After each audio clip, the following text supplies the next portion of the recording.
In the world of Altairus, the sun and moon are the primary celestial bodies that control the power of anima.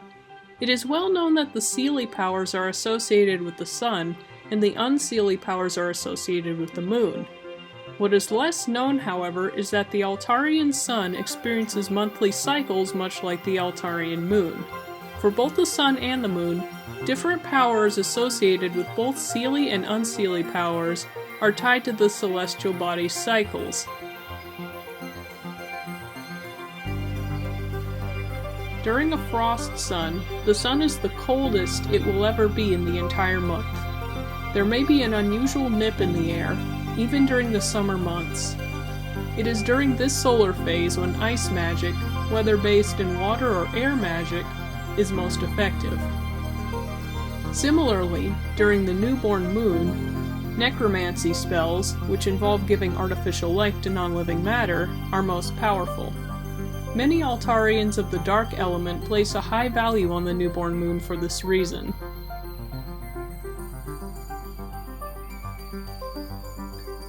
As you might guess from the name, wild animals become much more active and restless during a wolf sun. This solar phase is associated in particular with the skinwalking, or shapeshifting, spell. Other powers associated with the wolf sun are communication with and command over wild animals. Earth fairies who utilize these powers frequently hold the wolf sun in great significance. When the moon is in the infant phase, the slight sliver of light that it gives off serves to illuminate the magical powers of deep-sea dwelling fairies, such as benthic sirens. It also makes illuminating dark areas, such as the deep sea or dark caves, much easier. It is somewhat associated with the light element in particular.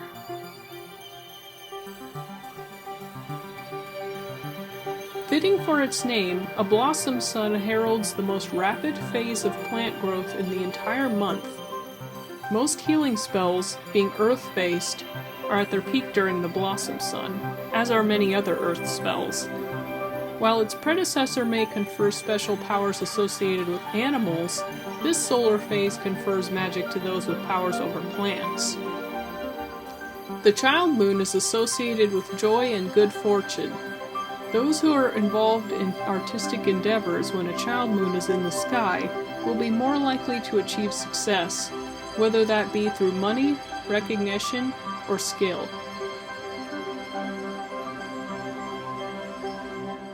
The cherry sun is traditionally associated with cherry blossoms, hence the name.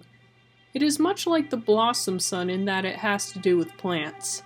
However, rather than making plants grow, the cherry sun makes them spontaneously fruit. It is the only time of year when fruiting plants and half-plant fairies such as dryads can produce fruit outside of their normal fruiting season. Aside from this, the cherry sun bolsters thunderstorm creation and other weather control spells. As the name suggests, the maiden moon is associated with healthful and fulfilling partnerships, whether those be intimate or professional.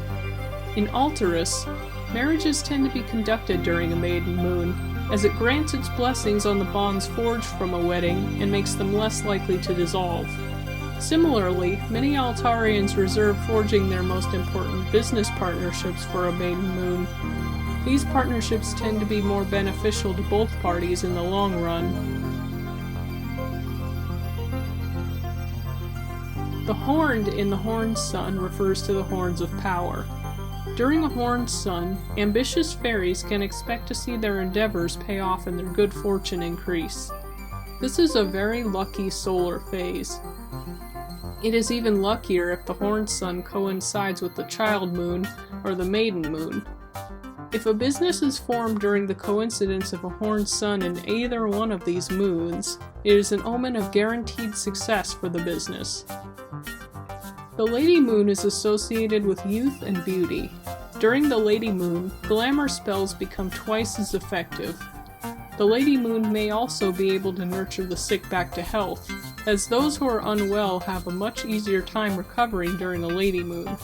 Surprisingly, this is true even for maladies that have origins outside of Altairus, such as null magic poisoning.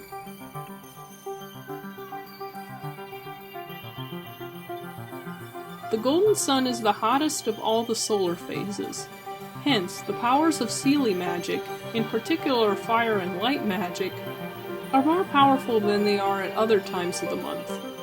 Spells involving pyromancy are particularly strong, as are light-based enlightenment spells, which allow the user to change their opponent's will and turn them over to their side.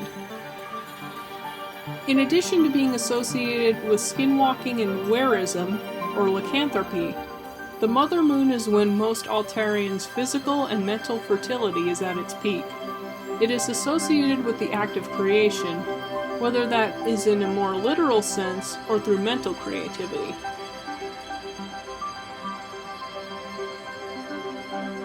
When the oak sun is out, Altairians of all elements enjoy increased physical strength and decreased hunger. It is during the oak phase of the sun when the most strenuous work is done, as fairies can afford to work harder and longer on less food. The Duchess Moon is centered around the accumulation of wealth. Any spells centered around wealth are conducted during a Duchess Moon, as they become much more effective around this time. Much like the Child Moon and the Maiden Moon, its coincidence with the horned sun is an incredibly good omen for a business. An Altairian who is born under both the horned sun and the Duchess Moon is blessed to encounter incredible success in their endeavors, whether economical or personal.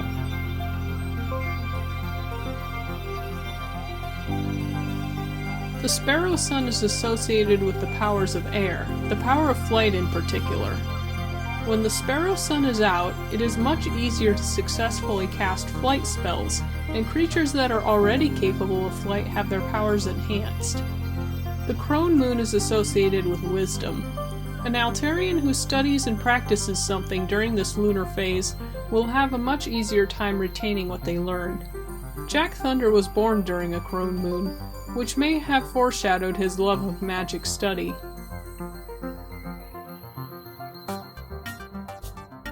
The Silver Sun is the phase just before the sun turns cold again. This solar phase is associated with the powers of darkness. Beings who can command and summon shadows have the easiest time doing so during a Silver Sun. It is also an ideal phase for divination. Similarly, during the fading moon, powers over shadows and concealment spells become more effective. One must be careful during a fading moon, as it is a favored time for thieves to make their rounds. It is advised not to go outside past a certain hour when the fading moon is present.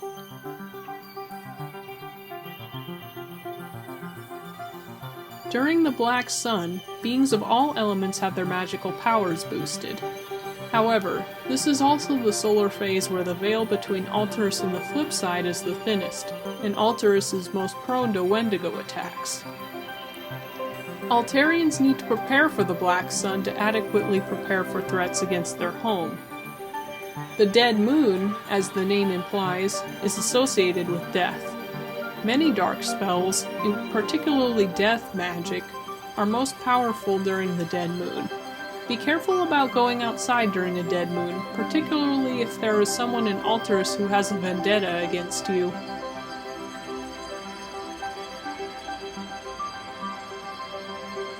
It is rather easy to tell the phase of the moon in Altairus. One just has to look at the moon and see how much of it is illuminated. For the sun, determining what phase it is in is a bit more difficult. Directly looking at the sun can result in blindness, so Altairians have to look through a special telescope that blocks out enough of its rays that they can look at it without hurting their eyes. When looking through this telescope, one can see a certain dark spot on the sun that is of a far deeper color than the rest of the sun. During the frost or black sun, the dark spot will appear directly over the sun, much like in a total solar eclipse. As it progresses through the cycle, the spot will move to the right, obscuring less and less of the sun until it disappears during the golden sun, only to return on the left side when it phases into the oak sun.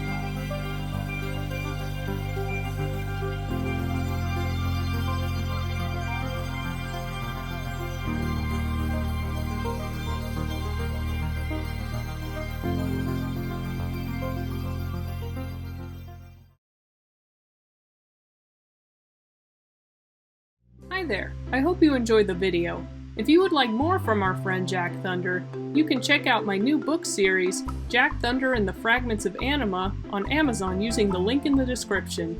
Or you can head on over to my Teespring and grab a few things from my shop. And please like, comment, share, and subscribe for more content every week. Thank you for watching.